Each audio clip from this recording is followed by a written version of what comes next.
Hello everyone, welcome to the part 1 video on the physical world topic. Now most of the institutions which are training students for JEE or NEET, right, you would see that this physical world chapter often gets skipped. So usually the coverage will begin from say units and measurement chapter, or starting with the discussion of vectors. So we'll see why this chapter gets skipped, because if you look at what is it that we are going to learn in this chapter, right, there are basically two things. One is it will kind of give us a gist or summary of whatever we are going to be learning in our entire 11th and 12th physics syllabus. So that way, whatever is mentioned as a paragraph in this chapter, right, we are going to anyway study this as a full chapter, or even sometimes it will come in 2-3 chapters together. The ideas basically. Second thing is we will also be mentioning about some phenomena or some aspects that we will not be having in our regular 11th and 12th syllabus. So in that sense, the possibility of questions coming from those, you just mention it as a one-liner, and if you want to understand that fully, that itself would require a full chapter. We may just give some mention about the theory of relativity, but to understand what is the theory of relativity, what is the special theory of relativity, what is general theory of relativity, what are the implications of that itself will be it's a vast study in that sense. But probably we will mention it like a small paragraph in this chapter. So in that sense, right, we may not be able to expect questions from those areas, and that is the reason why people do want to give this chapter a skip. But yeah, we wanted to cover this chapter, so we'll cover it from the place we have like good quantum of coverage. If you look at even some of the state board textbooks, right, even Tamil Nadu state textbooks, if you see, this is merged with the units and dimension chapter and given. So in that sense, the coverage will be very minimal. So here we'll have a broad coverage, so we'll try to cover it by using the NCERT. Now we'll begin with what is it that this chapter is all about. So first we'll start with understanding what is physics. Like physics is a branch of science, right? So how do we define? So if we say chemistry, we'll say it's about understanding of the chemical phenomena. Similarly, when we talk about physics, we'll say it's about observation and understanding of the physical phenomena that are happening around us, and gaining that knowledge and using it for some applications. So we'll see, how do we understand physics, or how do we define physics. Then we look at what is the scope of the study in physics.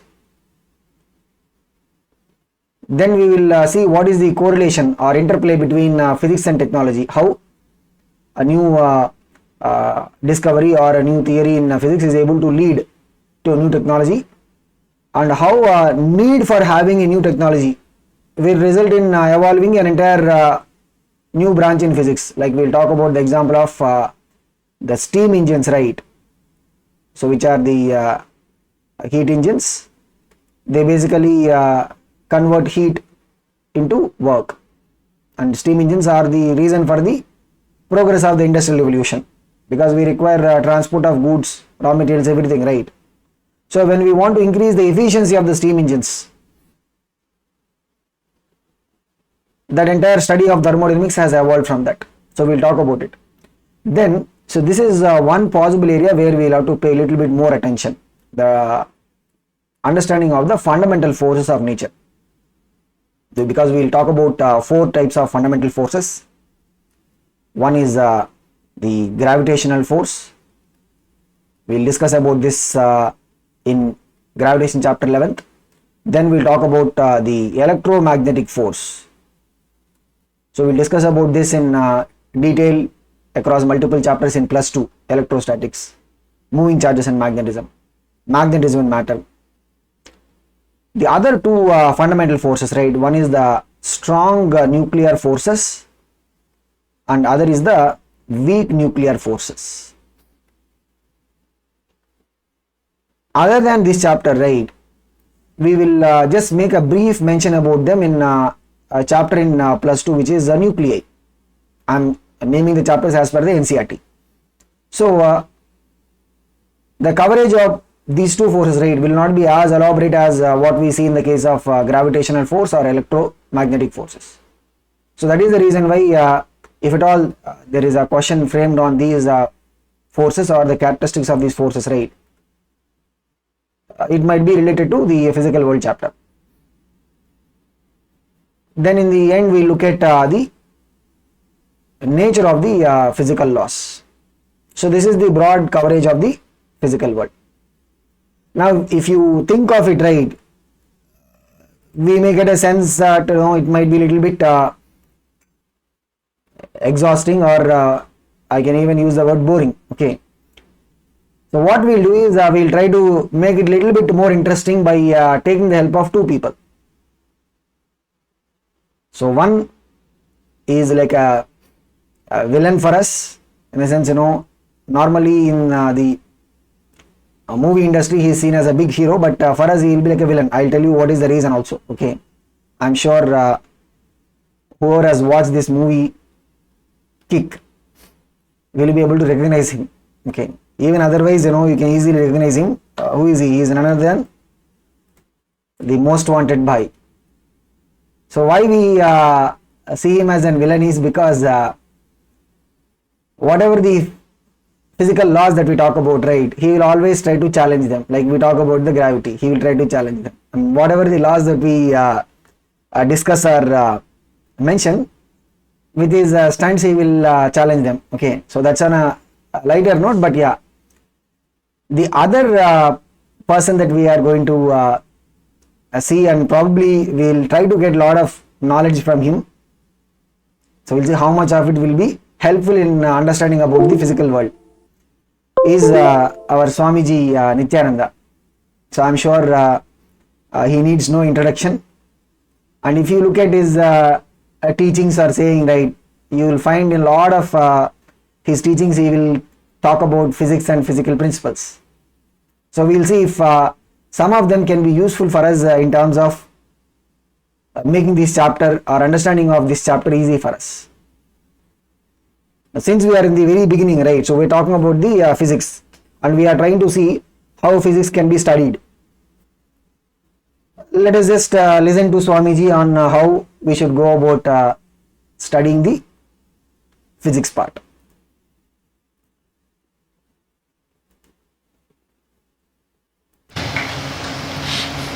Whatever is present now is past, as every minute the time moves. What's the scale to calculate the past to present or present to future? Understand? A scaleless way moving is the quality of time. You are trying to make physics out of time. No. You can't make physics out of time. You can only make chemistry with time. Have a right chemistry with time. You cannot make physics out of time. If you make physics out of time, you will be dead. If you have a right chemistry with time, you will become biology, alive.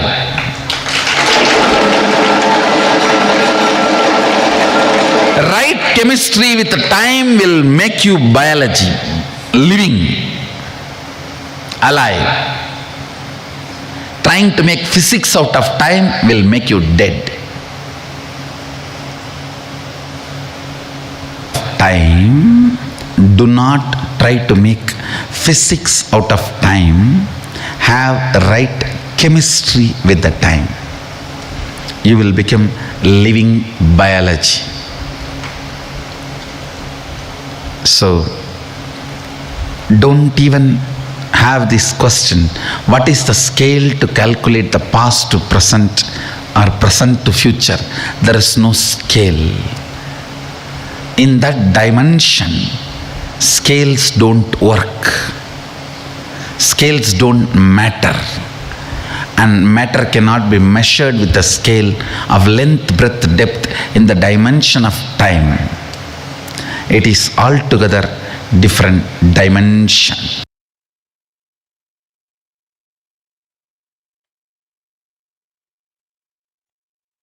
So I guess that's some insight for us before we proceed to understand about physics. But yeah, I mean, unfortunately, he is now in Kailasha, so he is not able to share a lot of his views like the way probably he was doing before. I mean, of course, he was offering citizenship to people, whoever wants to come to Kailasha and all that. But yeah, so we will proceed with this knowledge of whatever Swamiji has shared, and then we will see how the physics has evolved. So even before, I mean, people started calling it as physics, as a branch of science. See, we human beings, right? We are always fascinated by what is happening around us. Like even you take a small kid and take him outside in the night. So you will see that the small kid, he will probably not have much of understanding of what is physics, what is chemistry and all that. But he will keep staring at the sky. So the bright celestial bodies, right, whether we talk about stars or the other things that he will see in the sky, he will be fascinated by them. Not just that, we are also fascinated by the repetitions of the day and night, the cycles of season, eclipses, tides, volcanoes, rainbow formation. So we are fascinated by what is happening around us. Not just, the getting fascinated. We have an inquiring and imagining mind. So basically, if you look at how the entire science of physics has evolved, the observation of the physical environment carefully, the observation of the physical environment around us carefully, and looking for patterns. Like if you see there is a seasonal cycle of weather. So when we make the careful observation, we will be able to see the patterns. Okay, so for India, for example, we will have the monsoon onset in the month of June probably, and by October we will start having the winter, and maybe by the month of March, April we will start having the summer peaking up. So the pattern, right, when you try to analyze why this is happening, we will see the pressure variations across the places are the reason for the monsoon onset. So we will try to see what is the relation in these natural phenomena, and then we will try to build new technologies or tools that can actually interact with nature. I mean, this is something that we have been doing and we are still continuing to do. Like say for example, if we are talking about the artificial rain, that's basically using idea that okay, so if the monsoon is coming, and for some reason if that is not resulting in the rain formation, right, we can use. So we will talk about this in some of the chapters also. So we will talk about it in chemistry, not physics in detail, but yeah. So we will try to use some technology that can create the rain artificially. So this way, our endeavor, right, to observe what is happening around us and to look for meaningful patterns, and then trying to see the relation, using which we will try to build tools, technologies that can actually interact with the nature. So this is how the physics has evolved, and the entire modern science and technology also in that sense. So what is this idea of physics? Is it like the development of physics is only located to one geography? Obviously no. Like science, if you are looking at it, so we see word science coming from the Latin verb scientia, and even in our Indian context, Sanskrit, right, we use the word vignan. In Arabic they will use the word ilm. But particularly wherever there was a civilization, like we talk about the Indus Valley civilization in India, or Egyptian civilization, Chinese, Mesopotamian. So wherever there was a civilization, there has been a considerable progress, and even the excavations that are happening in these places, right? Like Harappa, Mohenjo-daro, they reveal a lot of things about how science has progressed in these civilization periods. But in the modern context, right, starting from the 16th century, we have seen science has progressed rapidly in the European countries, associated with what? The Industrial Revolution. And because of the European countries colonizing the other countries, whether it is India or African nations, the understanding of science has slowly, in the modern sense, I mean, we had understanding of science, etc., from our ancient times, but the modern way of studying science, right, has spread to even these places. And by the middle of the 20th century, right, we have like the science as such becoming an international phenomena. And once that has happened, right, we have seen many countries, many people, they have started contributing. Even Indians also, we'll see in other video, second video, I think we'll talk about what are the great discoveries in physics, and who are the people responsible for that. In that we'll also see some Indian names, and most of it is from the 20th century. So what is science, and what is this scientific method? So if you look at science, right, so we can see science as a systematic attempt to understand the natural phenomena that is happening around us, and using this knowledge, right, to these are the three things that we want to do to predict. So like I say, if there is a pattern in terms of cyclone formation, we try to understand that phenomena through observation systematically. Like it's not like we'll see one cyclone formation and then we'll be able to make conclusion. We'll study the patterns of different cyclones. Using that knowledge, right, we will try to predict. Like today, how are we able to know that in 2-3 days cyclone is coming?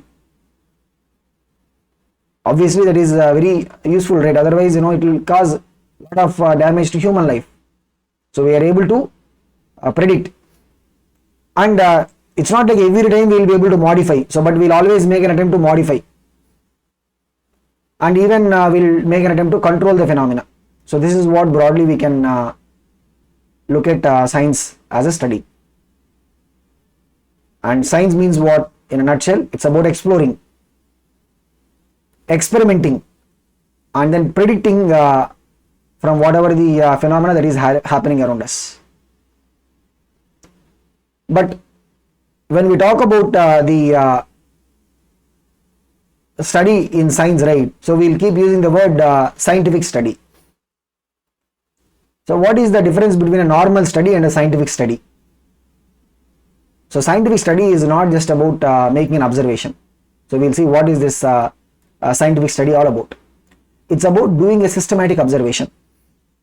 Like say, I'll just give you one very small example. In recent times, right, there is a person named Anandayya. Okay. So he is a person from Nellore district in Andhra Pradesh. So I'm sure if you are following the news and all that, you might have heard about him. But yeah, so people started believing whatever the herbal medicine that he is giving, saying it is able to cure people who are having corona, even the severe cases. But then when the government wanted to approve the use of it or allow people to use it, right, they said there needs to be a scientific study. So a lot of people started asking, what is a scientific study? Why can't we just allow the use of the herbal medicine, whatever he is giving? But there is a need to carry out a scientific study, especially in cases like this, which is about the health of the people. So what is the scientific study that they are talking about? It's about doing systematic observation. It is not like, okay, somebody is saying some 2 people have taken the medicine and they are well. We have to do a systematic observation through controlled experiments. Like, probably we'll take a set of 500 people. whoever has used this medicine. Do both qualitative and quantitative study. In the sense, we look at how much effect is there in terms of their oxygen level improvement, or how many people in terms of pure number got cured because of this. So based on that, we will be able to either verify it, or we will prove it to be false. I mean, that is in this case. But in some cases, right, the understanding from the controlled experiments and qualitative and quantitative reasoning, right, will lead to mathematical modeling. And then predictions based on the modeling. If the predictions based on the modeling, right, are in match with what is our observation, like we'll talk about some examples. If say in 9th standard, right, you would have talked about this Bohr's model of the atom. So based on the Bohr's model theory, right, he was able to predict what will be the energy changes that can happen in an atom. How do we know what are the energy changes? By looking at what is the radiation emitted by the matter. And when it is matched with whatever is the experimental data of the wavelength of the radiation, we'll talk about it. It is proved that yes, this is able to match with whatever is the experimental observation. So hence, that Bohr's model is accepted. If some theory is not able to prove it, means we will consider it to be false. So every scientific theory, right, to be acceptable, it must be verified with relevant observations or experiments. Only then we will be able to accept it. Without that, we cannot accept any theory to be correct.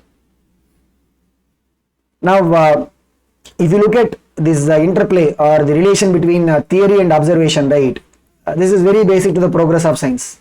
So mostly what we see happening is, whenever we make an observation, we can explain it by using theory. The purpose of theory is what? To explain whatever is the experimental observation. But sometimes what happens is, the study itself will be dynamic. Means, with the advancement of technology, with new tools being discovered, right, we might see that the quality of the observations might improve in terms of the details and the precision. So when it happens, right, we'll start getting new results. And once they come, the old theory might not be able to explain the new results sometimes. Then, right, you can have two cases. Either there will be some small modifications to that old theory and we can explain the new observations, or we might have to completely rethink. Like, to give an example, right, Copernicus, he has talked about the circular orbits. When some of the observations with regard to the motion of planets around the sun, like if you look at the motion of planet around the sun, any planet, whether it is Earth or anything, we will see that the speed of the planet, right, it will not be constant, it basically changes. And this could not be explained by the circular orbit concept. It can be only explained when you take the orbits to be elliptical. So we will talk about this in gravitation chapter. So Kepler, right, he talked about the orbits to be what? Elliptical. So in the previous theory, we had the circular orbits. Kepler, so we will talk about Kepler's 3 laws. One of them is this law of orbits, where he says that all the planets, right, will be revolving around the sun in elliptical orbits. So with this small modification, right, other things are as it is. He was able to explain the new set of data also. And sometimes what happens is, we might have to completely rethink. Means the old theory might not be able to explain the observations at all. So you will see a contrasting view. Like generally, to explain normal phenomena with regard to the motion of particles, etc., we talk about the Newtonian mechanics. But when we try to explain the atomic phenomena, basic features of atomic phenomena, right, the Newtonian mechanics will not be applicable. Because in Newtonian mechanics, right, we will use the concept of particles. We will consider the matter to be what? Particle. When you try to apply this to the phenomena that happens at the atomic level, right, people were not able to as it is apply. Same goes with if you look at the light or radiation, we consider this to be what? Wave. There is a phenomena called as a photoelectric effect, means on some metal surfaces like cesium or rubidium. If you are incidenting light, if light is incident on the metal surfaces, right, then what is observed is that the surfaces, right, they start emitting electrons.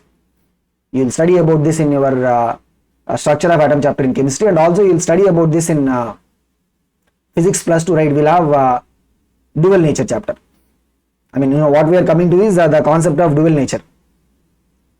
So the emission of electrons, right, what do we call it as? We will be calling it as a photoelectric effect. This observation, right, cannot be explained if you consider light to be a wave.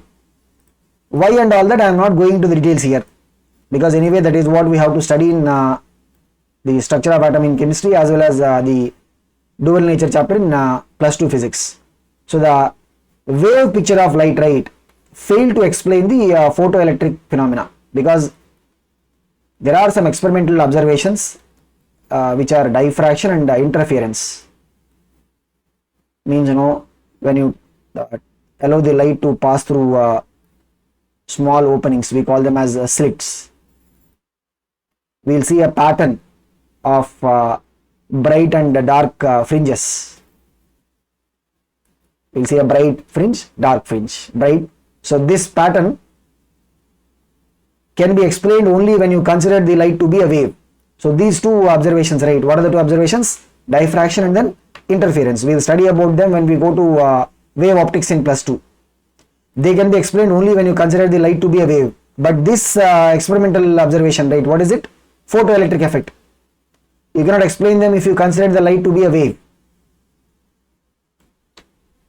So the idea is the atoms or particles at the subatomic level, including electrons, you may not be able to explain the phenomena of these particles if you treat them to be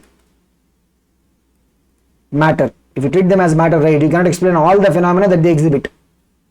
So we also have to associate them with some kind of wave phenomena or wave nature. So that is what we will start calling as matter waves.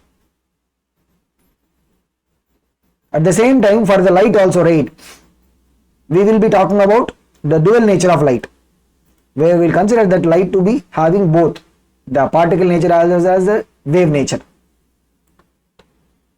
So these observations, right, they have led to the new theory altogether. That's what we will be calling as the quantum mechanics or quantum physics. So quantum physics is based on what we will generally refer to as the probabilistic model.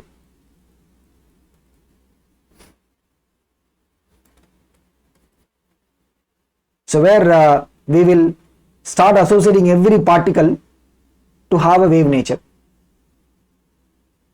So we will study, quantum mechanics, we will just have a very brief discussion about it in structure of the atom chapter in chemistry. But in physics, right, we don't have the study of the quantum mechanics. That probably comes at a higher level if you take physics in your bachelor degree or master degree level. But yeah, the idea is the so-called particles can now be seen to have a wave nature. The so-called wave, light, has to be also assumed to have some kind of a particle behavior. So this, the dual nature of light we will discuss. Same way the dual nature of the matter also we will discuss about it.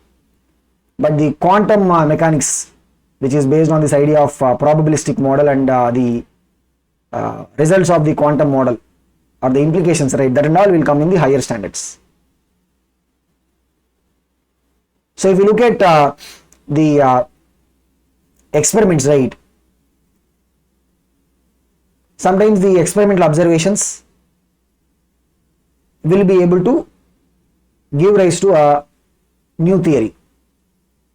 For example, the alpha ray scattering experiment, Goldfile experiment, that's what we call as, which is done by Rutherford, right? Based on the observations, he was able to come up with the nuclear model of the atom, where you have a nucleus at the center. About this we have studied in our 9th standard, and electrons will be revolving around the nucleus. That's what we call as the nuclear model.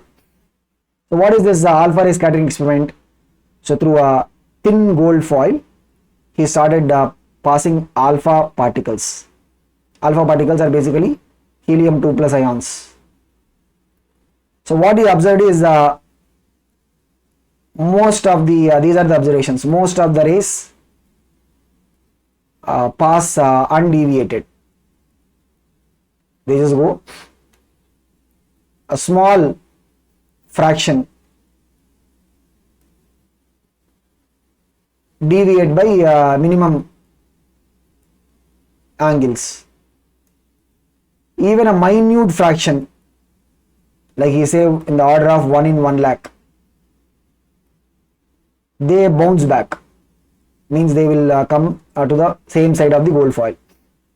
So based on the observations, right, he is able to conclude that if you look at an atom, most of the mass, because only a small fraction of them are bouncing back, right, most of the mass inside the atom must be there in a very small place. And this small place that he is referring is what? The nucleus, where most of the mass is located or concentrated. And to give a place for the electrons, he has taken the help of the planetary model. That's why the Rutherford's model of the atom, it is also called as a planetary model of the atom. Just like planets revolve around the sun, the electrons will be revolving around the nucleus. Like that, he has proposed the planetary model of the atom or the nuclear model of the atom. In fact, this nuclear model of the atom, right, as such is taken or adapted by the Bohr.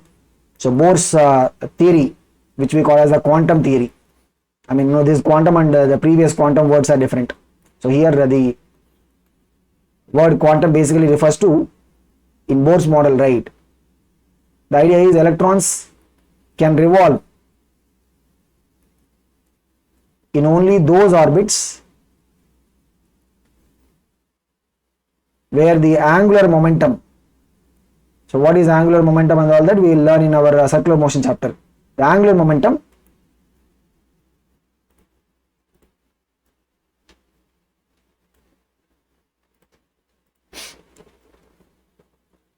can have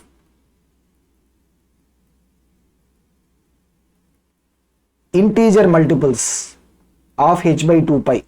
H here is called as Planck's constant. So the angular momentum can be equal to what? Either 1 into h by 2 pi or 2 into h by 2 pi, like that, 3 into h by 2 pi. So for the electron in the first orbit, right, the angular momentum will be 1 into h by 2 pi. For the electron in second orbit, third orbit. So I am not even getting into what is the value of the Planck's constant. We will talk about it later. I mean, just to give you the value, it is what? 6.626 into 10 power minus 34 joule into second. So this is what is the Planck's constant value. So the quantum theory basically comes because it happens in discrete steps. H by 2 pi, then 2 into h by 2 pi, then 3 into h by 2 pi. In fact, we will also have something called as Planck's quantum theory, where the Planck's quantum theory talks about the energy of a radiation, right? If you look at radiation, the energy of the radiation will be coming in the form of what is referred as packets. Like when radiation is coming in the form, it will come in the form of packets. Each packet can be called as a quanta. Energy of each packet will be equal to h times the frequency. Here nu, right, is basically what? Frequency. So about this you will be studying in chemistry, structure of the atom, and also we will study about this when we go to the modern physics. All these atoms, nuclei chapter, dual nature, right? We will combinedly call them as what? Modern physics. Like the way we will call kinematics, laws of motion, work, energy, power, rotational mechanics, everything we will combinedly call it as what? Mechanics. So yeah, so the experimental observations that is done by Rutherford, right, it has given rise to the nuclear model of the atom, and that is taken as a basis for the Bohr's model. So Niels Bohr has adopted whatever the nuclear model concept that Rutherford has given, and he made some modifications. So the major modification is the angular momentum, we'll say, is quantized, means it will happen in steps, h by 2 pi, then 2h by 2 pi, then 3h by 2 pi, like that. So this is the experimental observation giving rise to a theory, and we have first the theory being proposed and then the experimental discovery supporting it. Like say the idea of antiparticle. So we use this word antiparticle and antimatter. Basically antimatter means if you have anything, object which is matter, you think about something, I mean it's not like a science fiction movie or anything, you think about something which we'll call it as the antimatter. When the matter and antimatter both are coming together, right, they will simply, what we say is annihilate. They simply annihilate each other, and as a result of it, it's like, you know, in a simple way means think of it like cancellation, plus minus. The antiparticle concept is you have an antiparticle, if you bring it in contact with the particle, like say for example the Paul Dirac, right, he has made some vast contributions. We'll talk about him later, you know, in the discoveries that he has done. So he has introduced the concept of antiparticle, which when it is coming in contact with matter can destroy the matter, and this was later proved experimentally through the discovery of the positron. So Carl Anderson, right, he has discovered the positron. So today we have positron. Positron is the antiparticle for electron. Means what? If the positron and electron come together, they will just, simple way we have to say means cancel each other, that's it. It is like, you know, what we see in sci-fi movies, right? I mean, this is the real phenomena. It's not like, you know, it's a fiction, it's a reality. So positron and electron, when they come into contact, they will annihilate each other, and that will give us energy. So today with our further advancement in the antimatter study, right, we have antimatter even for the hydrogen atom, and you know this is going on still, the idea of the antimatter. So usually you will have a doubt if you say this is positron is antimatter, when it is coming in contact with electron it will destroy electron, then how do you hold them? Means, you know, you can't keep them in a container, right, because container also will have electrons. So you will basically hold antimatter by using what is called as a field suspension. Means think of it, the positron will be held like that, suspended, because positron will have a charge, electron will have negative charge, right, positron will have a positive charge. To give some more information, positron will be same amount of the positive charge, whatever the electron charge is there, positron will have the same amount of positive charge. Whatever the mass of electron, right, positron will also have the same mass. It is different from proton. Proton is not the antiparticle for electron. Proton is a heavy particle. What is the antiparticle for the electron? It is the positron. So this way, right, after the concept of antimatter is or antiparticles is proposed by Paul Dirac, later Carl Anderson he has discovered the existence of positron. So I was talking about the field suspension, right? It will be a charged particle. If you apply a field, then electric field, so we can suspend this particle without getting into contact with anything. We can suspend the particle. So what is this method called as the field suspension? Okay. So now talking about the physics, because in science we'll talk about physics, then we'll talk about chemistry, then we'll talk about biology. So what is seen as a physics is basically the study of mostly the physical world. Chemistry means we'll talk about the study of chemical phenomena or the chemical observations part. So in Sanskrit, right, we'll use the word bhautiki. So while we might not be able to give exact definition for the physics in that sense, right? So what we can broadly say is it is about the study of basic laws of nature, physical observations, and their manifestation in terms of the natural phenomena. Like a law of gravity will be manifested in different ways. Similarly, the other laws, right, they will be manifested. Like say, why are we having the moon rotating around the earth? It's a manifestation of the gravitation law. Why do we have apple falling towards the earth? It's a manifestation of the gravitation law. So basically we look at what are these basic laws. We'll try to study the basic laws and the manifestation of the laws in different natural phenomena. I don't know if you have seen Nityananda Swami videos. So he will use this word manifestation, very often. So I probably get a thought like, if he has probably read this physical world chapter from the NCERT book and then started giving all these lectures or teachings.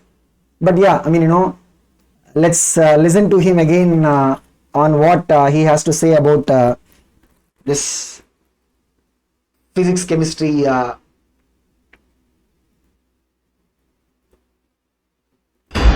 Physicality of biology and chemistry. Chemistry of biology and physics. And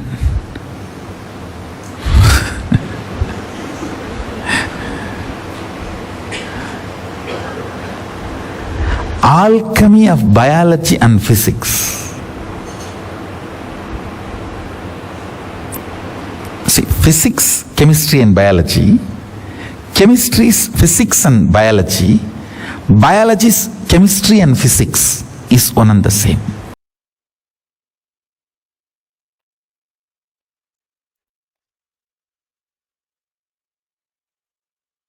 So yeah, that's some knowledge for us again from Swami. So here he is talking about the interrelation between physics, chemistry and biology. So with this, right, we'll move forward again. So the scope of physics, right, is something that we'll see in the further discussion. But when you look at physics as such, the two important thrust areas, right, are one is this unification, means a lot of phenomena that we observe, right, we'll try to unify them into one law. And the concept of reduction, means if you look at a macro phenomena, something that you observe at a macro level, we'll try to find the reasons for that by looking at the micro aspect. So we'll talk about what is this idea of unification and what is the idea of reduction. So these are the two thrust areas that has really resulted in the growth of physics, or we'll say advancements in physics. So if you see, for example, the Newton's law of gravitation, right, it will be able to explain the falling of apple to the ground. It will be able to explain the motion of moon around the earth. It will be able to explain the motion of the planets around the sun. So all of this, right, can be explained by one law, that is the unification. Even the laws of electromagnetism, right, so we'll study about it in +2, Maxwell's equations. They will be able to explain whatever the observations we do with regard to the electric and magnetic phenomena. And this attempt to unify the observations into one law, right, is something that is happening throughout the time period where the physics has or the study of physics has developed. In fact, there is even an attempt to unify the fundamental forces of nature. You know, all the observations related to the gravity we will unify into what law of gravitation, that is okay. But and all the observations related to the electromagnetism will unify into one law. But there is an attempt to unify all the fundamental forces. So we will talk about it. But that attempt was still not successful. Even Einstein has worked a lot on this unification of the fundamental forces. And talking about this is the unification. And the second thing is the reduction. Like, you know, if you talk about any macro phenomena, which will be generally complex, you can explain this by looking at the interactions between the constituent small particles. Like, say for example, in thermodynamics, right, we will talk about the internal energy, entropy. So we have suppose we have a gas.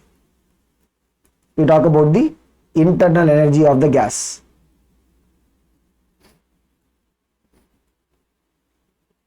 And when you look at the micro level, right, gas will be consisting of what? Particles. The velocities of these gas particles, right, will be depending upon the temperature. So if you increase temperature means the velocities will increase. When the velocities are increasing, the internal energy of the gas also will increase. So we will see that how temperature is related to the energy of the particles and the internal energy. So when the energy of these particles is increasing, right, the total energy of the gas also will be increasing. So we will see how a macro observation, which is the internal energy, is a macro observation for a gas that we take. All this we will study in thermodynamics. If you want to understand about the internal energy, we will go to the particle level. At a particle level, what is there? Okay, the particles are moving. They move and they will have kinetic energy. If you want to change internal energy means what? You have to change the temperature. Why? So that is the final conclusion is what? Internal energy of a gas, right, will be a function of temperature. How are you able to conclude it? When you go to the particle level, right, what you are able to see, we reduce to the particle level. That's why we are calling it as what? The approach of reductionism. A macro phenomena, we will try to reduce this into what we observe at the micro level and find the explanation for that. At the particle level, what is happening when you change temperature means velocities of the particles are changing. That can result in the change of the internal energy of the gas system that you take. So these two principles, right, they are very, very fundamental in the progress of physics. One is the principle of unification, second is what? The principle of reduction. Now if you look at the scope of physics, right, we will have two domains, at least what we cover in our 11th and 12th. So one, the macro domain, which is at the larger level. Larger level means we will talk about the phenomena that happen at the laboratory level up to the astronomical level. Micro means at the molecular atomic level. So we have macro and we have micro. The classical physics, right, mostly as we said, when you're discussing about the micro level phenomena, we will have to go to the idea of quantum mechanics or quantum physics, because we have seen the Newtonian mechanics, right, will not be applicable completely when you talk about the observations at the atomic level, and that is the reason why the idea of quantum mechanics has come. So the classical physics, right, it will be dealing with the macroscopic phenomena. Like, you know, in this we will talk about mechanics, our chapters of kinematics up to rotation motion. Then electrodynamics, +2 we will get electrostatics, moving charge magnetism, electric current, all these things. Then we will have optics, the observations related to light. Then we have thermodynamics. All this is what? Things that we will study under the macro. We will see about micro. Micro also we will have chapters, atoms, dual nature, nuclei, all these will be in the microphysics. In the mechanics part, right, we will talk about the Newton's laws of motion, law of gravitation, and then we'll talk about the motion of the rigid bodies, and we'll talk about how the objects can be deformed. So we'll talk about the properties of solids, we'll talk about properties of fluids. So how rocket propulsion will work. So all these will be coming in the mechanics part of it. Even the propagation of sound and waves. In the electrodynamics, right, we'll talk about the electric and magnetic phenomena. Whatever the phenomena that we associate with charged and magnetic bodies, right, all of this we'll study in the electrodynamics. So there we'll see some basic laws, like the way we have law of gravitation here in the classical mechanics part, right. In the electrodynamics, we'll talk about the Coulomb's law that explains what is the force between two charged particles. Then we'll have Oersted's. Then we'll have Ampere circuit law. I'm not getting into the details of it because we'll have to, if I have to explain you the Ampere circuit law, that will be like half the class. Then we'll have the Faraday's laws of what we call as the electromagnetic induction. So that is the reason why in the beginning what I said, this is like, we are mentioning about them in one word. But we'll see when we go to the electromagnetic induction chapter, right, in +2, the Faraday's laws, right, that itself will take us at least 1 hour to understand about them and all that. And we'll also talk about the Maxwell's equations. So Maxwell's theory of electromagnetic waves, right, is the basis to understand how the electromagnetic waves will be propagating. And lot of related things, okay, so whatever, the motion of current carrying conductor in a magnetic field. So all these are what, these are all the subtopics that we will see in these chapters. So don't bother about understanding them here, because anyway you will have to study them in detail. You cannot understand when you see this word, right, motion of a current carrying conductor in a magnetic field, what it is you cannot understand. We will have to see how, first of all, when charged particle is moving, right, when a charged particle is moving in a magnetic field, how the magnetic field will be able to exert a force on the charged particle. Then we can understand how a current carrying conductor will be able to experience a force because of the magnetic field. And we'll also see the response of circuit to AC voltage, working of an antenna. So all these things, right, propagation of the radio waves, all of this we will be seeing in electrodynamics. This is not the exhaustive list of subtopics, we have many more, but just to get an idea. Optics is what is about the phenomena relating to light. In that, we'll have wave optics and ray optics. Wave optics, we'll study about the nature of wave phenomena and all that.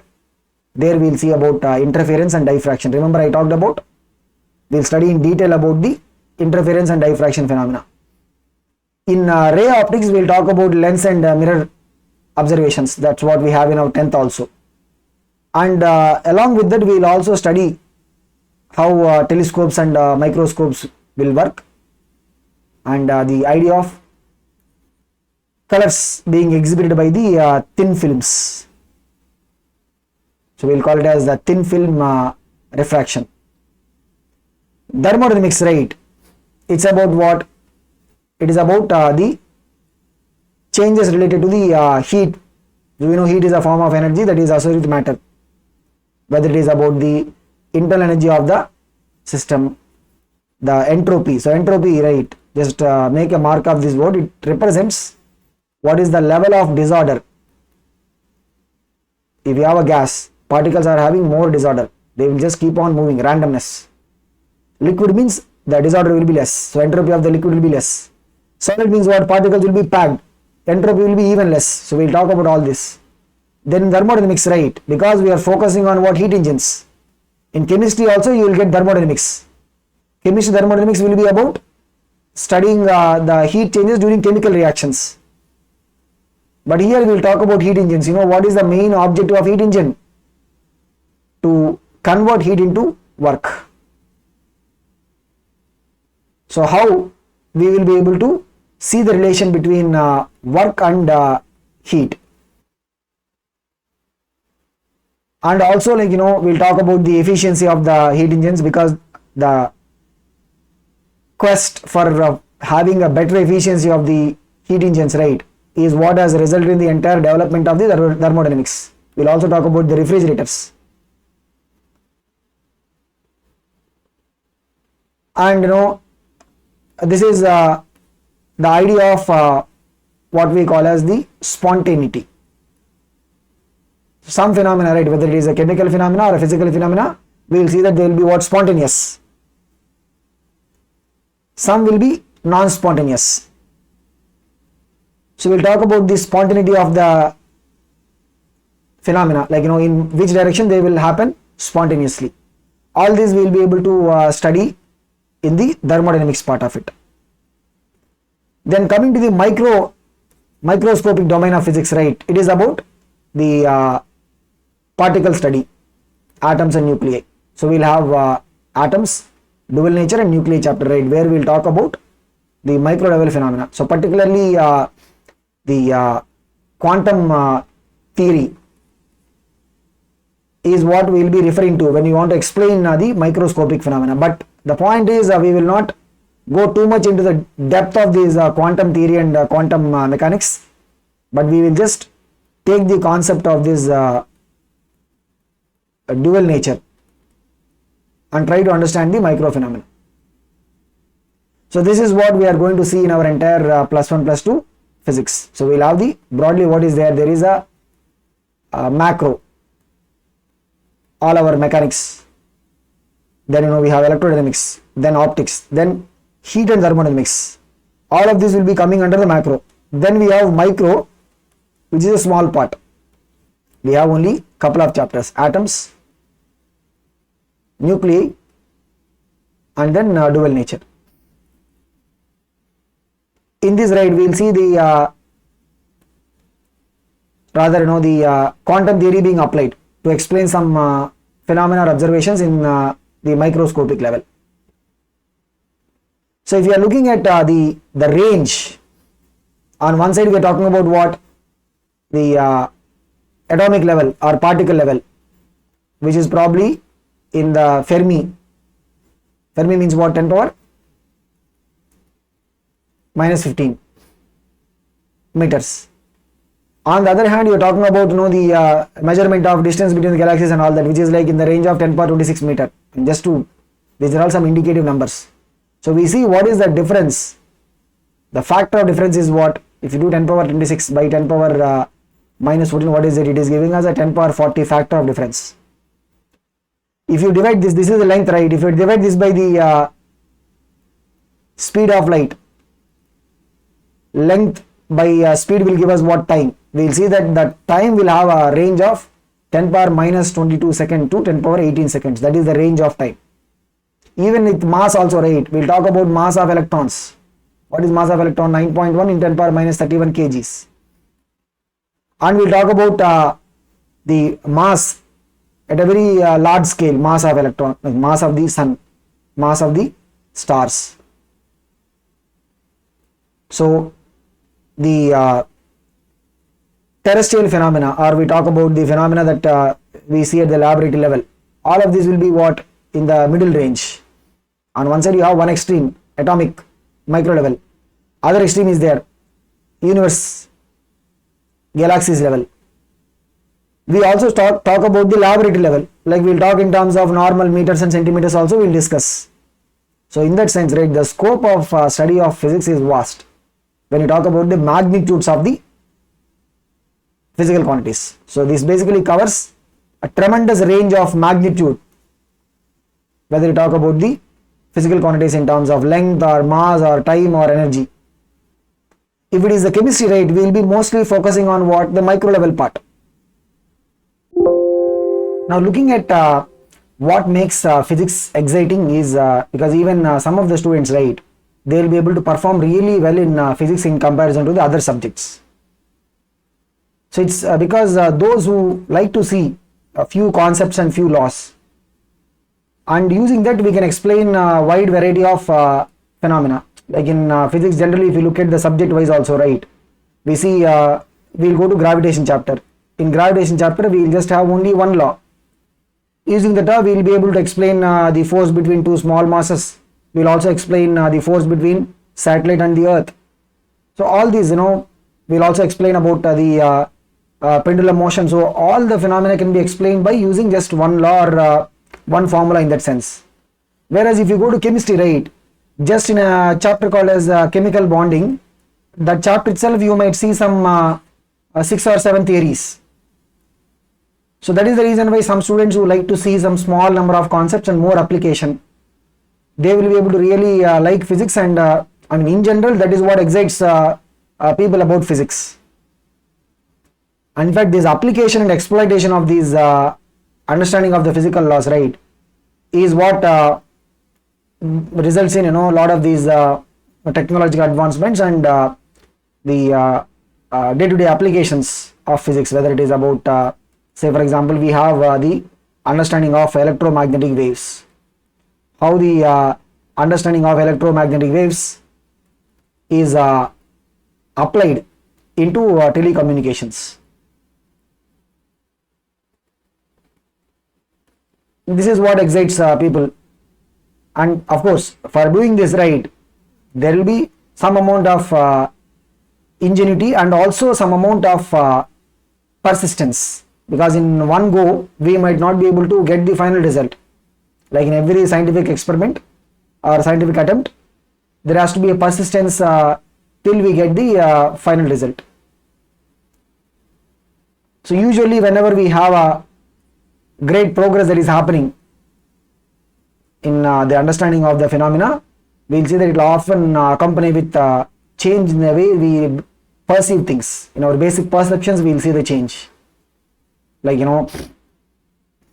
previously if we were having the idea of light to be having the wave nature, once the photoelectric emission was observed, which could not explain the wave nature of light, it has totally changed our perception. Now we look at the dual nature of light. We will see that light to be having both particle nature as well as the dual nature. So generally speaking, when you look at the scientific progress, there are 3 aspects. So first is the qualitative thinking and quantitative measurement of the data, right? That is one key aspect for the progress of science. Based on this, right, we will be able to look at the mathematical equations and the models based on the qualitative and quantitative measurement part. And second thing is, if you look at these laws, one thing that we will be mentioning is the laws are universal. The same law will be applicable across a wide range of context, like we talked about the law of gravitation. And the third thing is the strategy of approximation. These 3 areas, what are the 3 aspects? One is the qualitative and quantitative studies. Based on this, the models. Second one is the universality of the basic laws. Third thing is this approximation. Now what is this idea of approximation is, see, when you look at something happening, in one go it might look very complicated. Like if you are observing a complicated manifestation, in one go it might be looking very complicated. Some 2-3 phenomena might be interrelated. But what scientists have understood over a period of time is, if you want to extract the essential features of this phenomena, right, we will have to use the concept of approximation. Means we have to clearly see the useful part of it and separate this from the less significant one. Like we'll talk about example. Say if you are seeing a stone and a feather which are dropped from the same height, practically speaking, if you just go outside and drop a stone and a feather, drop them from the same height, right, we don't see them reaching the ground at the same time. Obviously the feather, right, we know the feather will be facing what, air resistance, so it will come down slow. Stone will be coming fast. So what we see here is there is this essential aspect which is the fall of objects under gravity, which is complicated by the presence of the air resistance. So when you are observing the falling of two objects, one is the stone and other is the feather, there is one essential observation here. What is the essential part is fall of objects under gravity. The non-essential or the other part is what? The complication which is brought by the air resistance. So to first understand the falling of objects under the influence of gravity, we will have to look at a scenario where the air resistance will be what? Negligible. Okay, suppose we are allowing the stone and the feather to fall through a long evacuated tube. So there is nothing else, there is no air resistance, it's an what? Evacuated tube or a vacuum tube. So then what we will observe is, if you do that right, a feather and a stone, if you let them to fall under gravity in a long evacuated tube, we will see that both the objects will be almost falling at the same rate, which is what will be the acceleration due to gravity. They will be falling with the same amount of acceleration, independent of the mass of the object. We will study this in gravitation chapter. So all objects, right, when you look at them near the surface of the earth, the acceleration that they will have due to gravity will be same. That is what we call as acceleration due to gravity. Approximately the value will be what? 9.8 meter per second square. Once we get that clarity, now we can go back to the normal observation, which is the feather and stone dropped in normal environment, which is the air. And now we can introduce the correction because of the air resistance. So we'll say what? Now because the feather is facing more air resistance, it will be, so we have a feather. Both are having the same acceleration, and there is a stone. Both have the same acceleration due to gravity. But in case of feather, the air resistance is more prominent.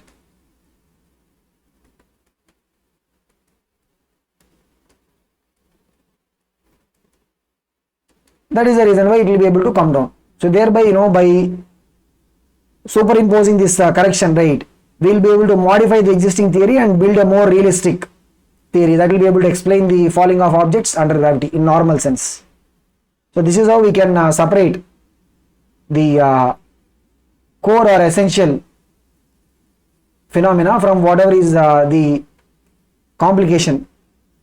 First we will try to understand the core essential idea, get a clarity on that. Then we will try to bring in the complications. So these idea of approximations used has also helped in terms of the development of physics.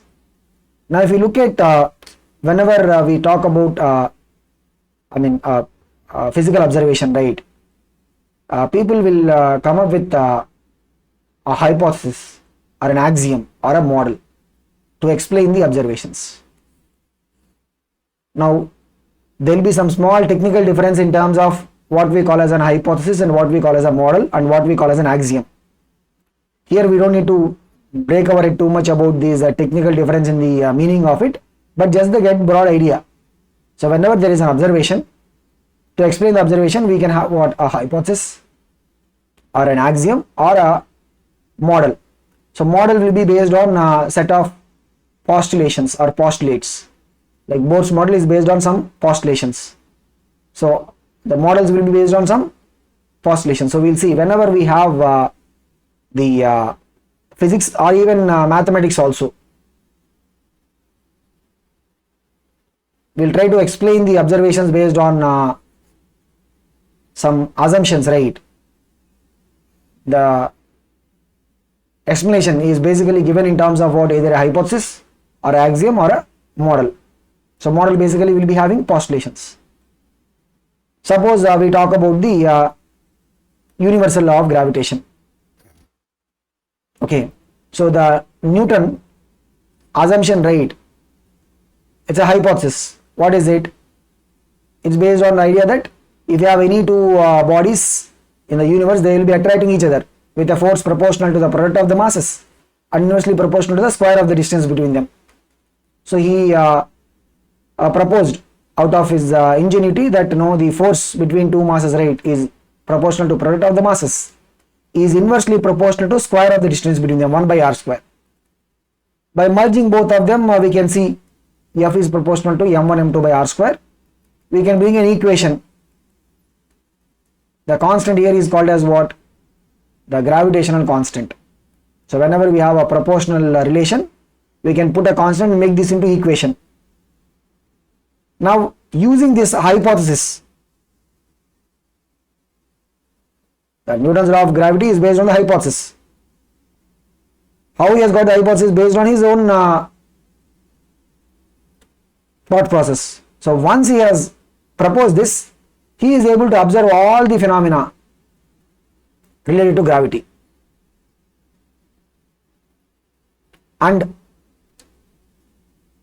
it will be explaining the phenomena, and also it will be able to predict some future results. Like say if a meteorite is coming in a particular path, based on the understanding of the gravitation law, we can see what will be the future trajectory, like how people will predict that particular meteorite will come and hit the earth possibly, or come close to the earth in 2050 and all that, based on the understanding of the law of gravity. Now a hypothesis, right, is basically what is it? It's a supposition. We cannot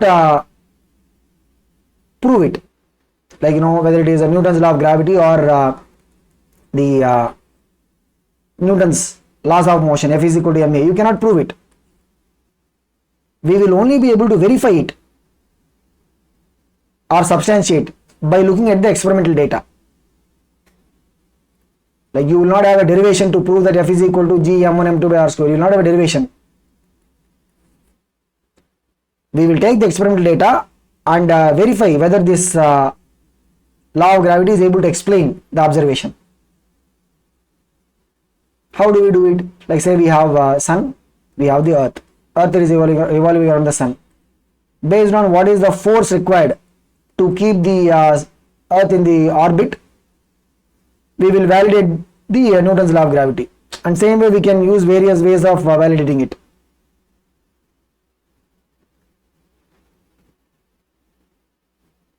An axiom, right? So we talked about the hypothesis. An axiom is what we will refer to as the self-evident truth.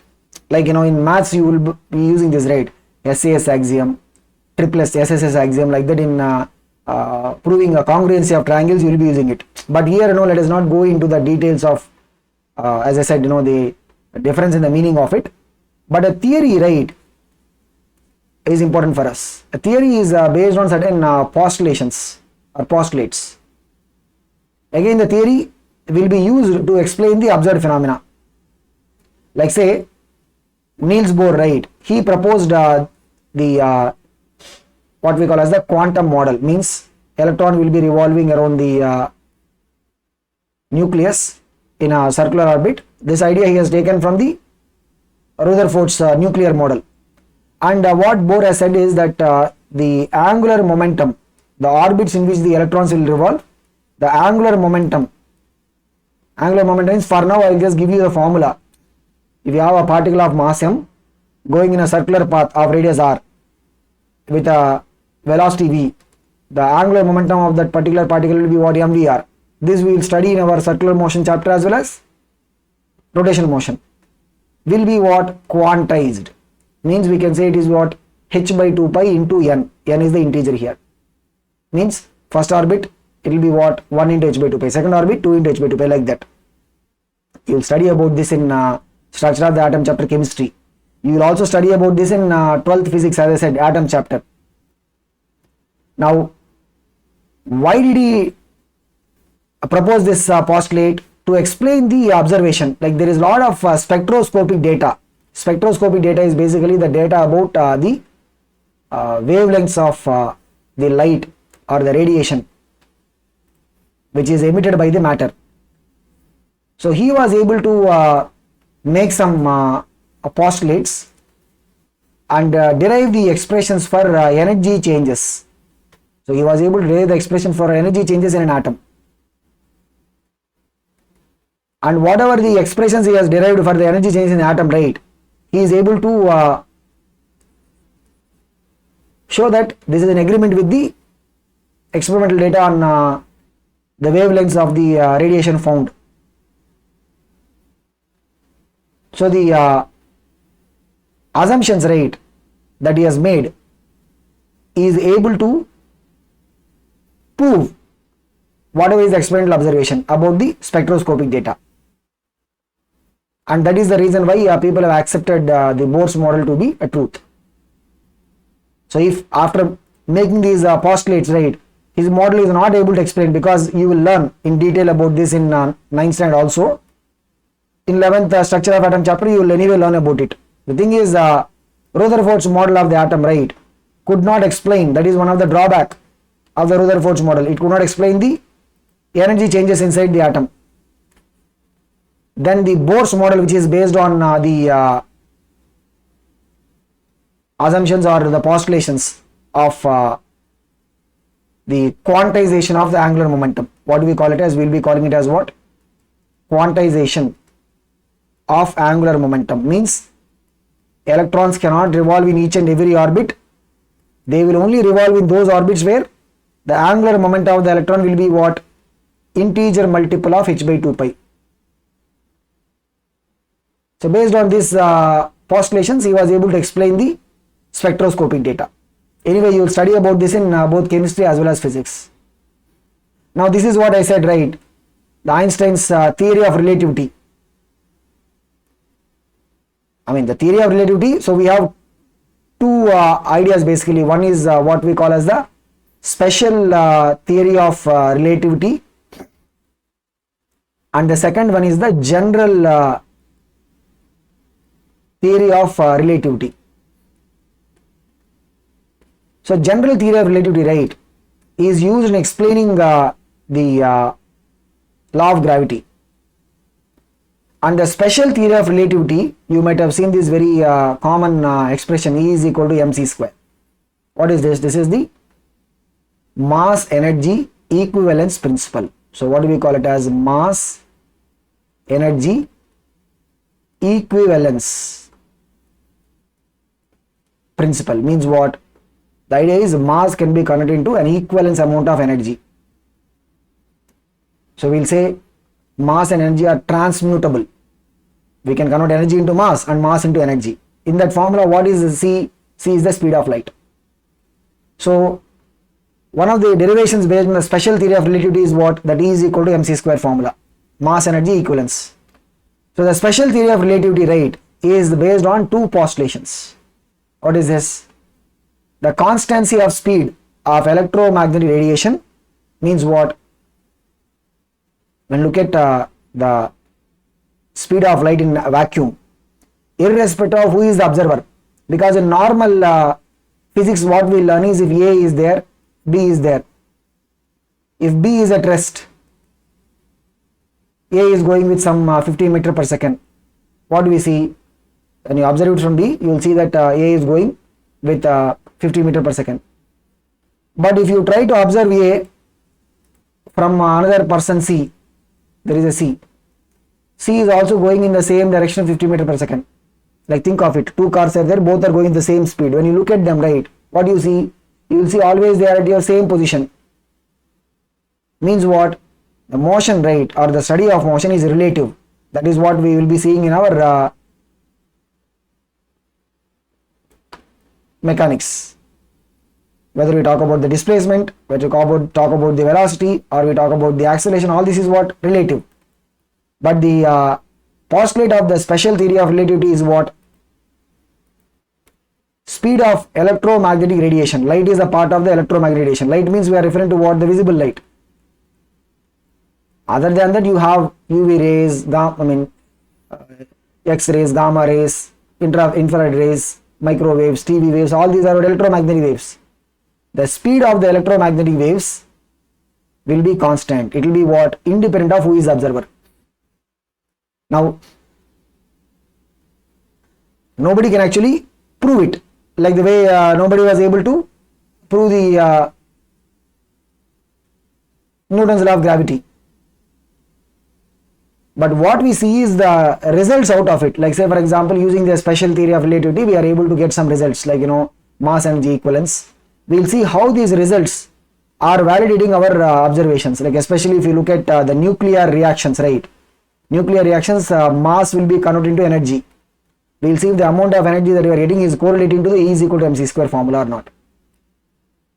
And the other postulate is the validity of the physical laws in all the inertial frames of reference. So inertial frames of reference means we can here just take it as what? Non-accelerating. Frame of reference means observer. When you have an observer who is not having acceleration, then all these physical laws, right, will be applicable. We don't have to get into the details of what is this implications or the results of the special theory of relativity in detail, but as I said, right, one of these things is what E is equal to mc square. Even in gravitation, we said what general theory of relativity will help us to understand the nature of the gravitational forces. But in our gravitation chapter also, right, we actually don't discuss about how theory of relativity, general theory, will explain the existence of the gravitational force. We just make a mention of it. That is why I said some of the things, right, we will only be able to learn about them in the higher standards. Now, since we are talking so much about this E is equal to mc square, right, this mass energy equivalence principle, as I said, how do you verify this? We cannot prove it. How do you verify this? We can only verify it by looking at the phenomena like nuclear reactions and see whether this is able to validate the energy released during the nuclear reactions. So we have our Swamiji again talking something about this E is equal to mc square. In fact, so what he's saying is slightly controversial. He's saying that E cannot be mc square. So let's see what he has in his mind. E equal to not mc square. No. Cannot be mc square. What is mc square? The difference between intensity and continuity. I don't get it.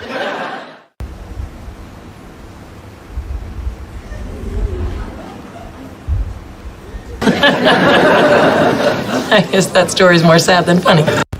What is energy? What is matter? Matter is continuity, energy is intensity. Are you kidding me? MC. This is the stupidest thing I've ever heard. What do you call as matter? Anything continue. What do you call as energy? Anything intense.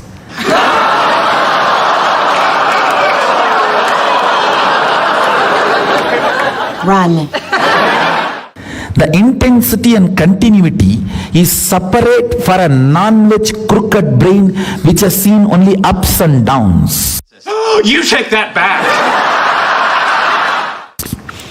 Only a vegetarian brain which can retain the experiences continuously without losing the intensity can understand M and C is not MC, it is MC.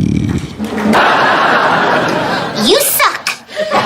So high. Run to India.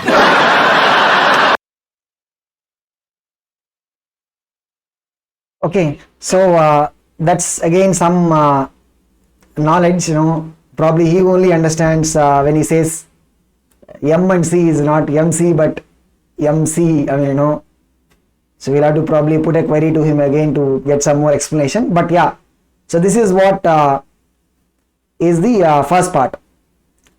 So I know it's a lot of information that is dumped in one session, and probably we'll see a similar thing happening in the other sessions also. That is the reason why I said it's like what we are trying to see whatever we are going to learn in the entire 12th and 11th and 12th as a summary or a gist, and even some things which we will not learn, like if you want to learn about this theory of relativity, it's in itself is a vast phenomena. Okay, but yeah, we just have to quickly see that there is some theory which is able to explain some of these observations also. Okay, so this is useful, and we'll see in the part 2.